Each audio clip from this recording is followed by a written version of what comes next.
Hello friends, I am going to share some very useful tricks after a very long time. So आज का topic है हमारे पास how to find number of p pi और p pi d pi bonds in a molecule. तो देखते हैं, हम सबसे पहले कॉन्सेप्ट की बात करते हैं. हमें क्या करना होता है, जैसे कि हमारे पास कोई मॉलिक्यूल है, for example this is XeF6. ठीक है, तो अगर हमें किसी का भी डी पाई पी पाई बॉन्ड्स देखने होते हैं तो हमें सबसे पहले क्या करना होता है, उसका इलेक्ट्रॉनिक कॉन्फ़िगरेशन लिखना होता है, फिर उसके ऑर्बिटल्स बनाने होते हैं, फिर जब मॉलिक्यूल्स बॉन्ड करेगा तो फिर वो एक्साइट हो जाएगा. उसके बाद हम देखते हैं कि F6 है तो F6 के साथ हम बॉन्ड बना देते हैं, फिर जितने वो खाली होते हैं उतने ही बॉन्ड्स होते हैं. ये सब तो आपने पढ़ा ही होगा, बट मैं आपको बताऊंगी एक सिंपल सी ट्रिक जिसको आप सिर्फ देख कर ही बता देंगे कि इसमें कितने होंगे. नॉर्मली हमें इतना सब करने की ज़रूरत नहीं है, इलेक्ट्रॉनिक कॉन्फ़िगरेशन ये सब चीज़ें. ठीक है, तो आइए मैं यहाँ पे सिर्फ ट्रिक्स शेयर करूँगी कि वीडियो लॉन्ग ना हो. तो देखिए, सबसे पहले हमें क्या करना है, हमें कोई भी मॉलिक्यूल दिया हुआ है, लाइक फॉर एग्जांपल SO4 2-. ठीक है, तो सबसे पहले हमने इसका स्ट्रक्चर बनाया. ठीक है, उसके बाद मैंने एक वीडियो डाली है जिसमें आप हाइब्रिडाइजेशन की ट्रिक की हाइब्रिडेशन क्या करना होता है, simple lone pair plus sigma bond. तो इसमें लोन पेयर एक भी नहीं है, सिग्मा बॉन्ड कितने 1 2 3 4. तो हाइब्रिडाइजेशन हो गई इसकी sp3, एक 1s एंड p3, तो 4 हो गया sp3. ठीक है, तो देखिए हाइब्रिडाइजेशन हम कैसे बताएंगे, हमें कोई स्ट्रक्चर का निकालना है, उसके स्ट्रक्चर बना लिया. हाइब्रिडेशन के भी हम आसानी से देख के बता सकते हैं स्ट्रक्चर से कि lone pair plus sigma bond से. उसके बाद देखिए हाइब्रिडाइजेशन से हम कैसे बताएंगे. तो जितने मॉलिक्यूल में जितने भी पाई बॉन्ड्स हैं, ठीक है, जितने भी पाई बॉन्ड्स हैं उसको हमने n मान लिया, राइट.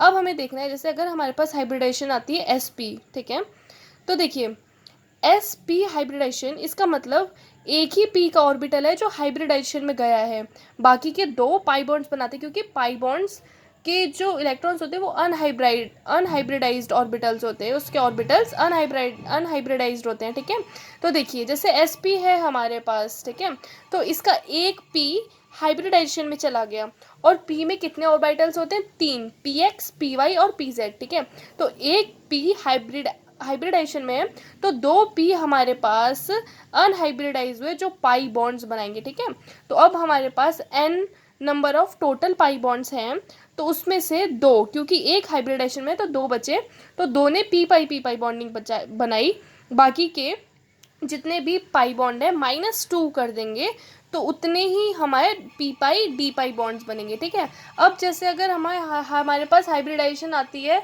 sp2.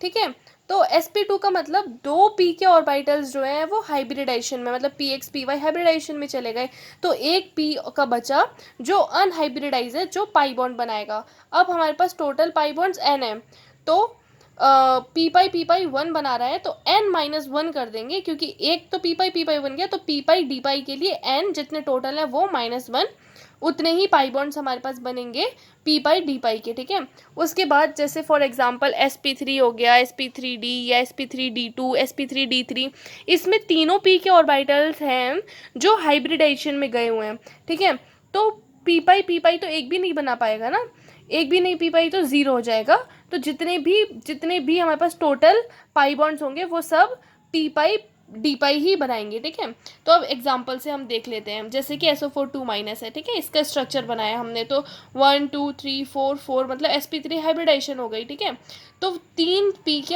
हाइब्रिडाइजेशन में चले गए, एक भी हमारे पास अनहाइब्रिडाइज p ऑर्बिटल नहीं बचा, तो हमारे पास टोटल पाई बॉन्ड कितने हैं, 2.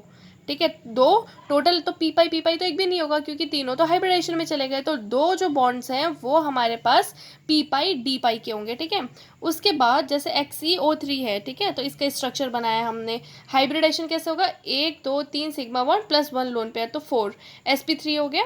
ठीक है, तो अब 3 हो गया, तो इसके भी सेम होगा कि 3 तो हाइब्रिडेशन में तीनों ही चले गए, तो बचा तो एक भी नहीं, तो जितने भी पाई बॉन्ड्स हैं, 3 पाई बॉन्ड्स हैं, तो वो p पाई d पाई के ही होंगे.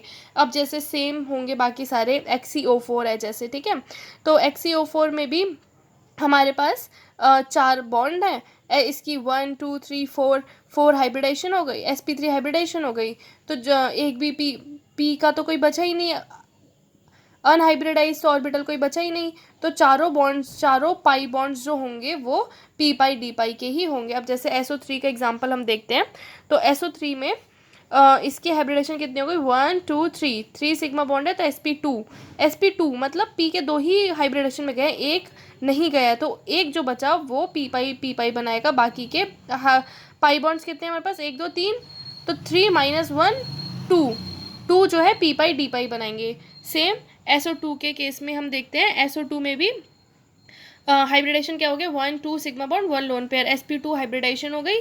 उसके बाद एक जो है अनहाइब्रिडाइज ऑर्बिटल है जो 1 p पाई बॉन्ड बनाएगा, और वो जो है p पाई बॉन्ड बनाएगा। उसके बाद 2 पाई बॉन्ड्स हैं, और एक तो p पाई का बॉन्ड हो गया, तो दूसरा जो है वो p पाई का होगा। So friends, please like, subscribe and support, and comment की मी कि आपको ये ट्रिक कैसी लगी। Thank you.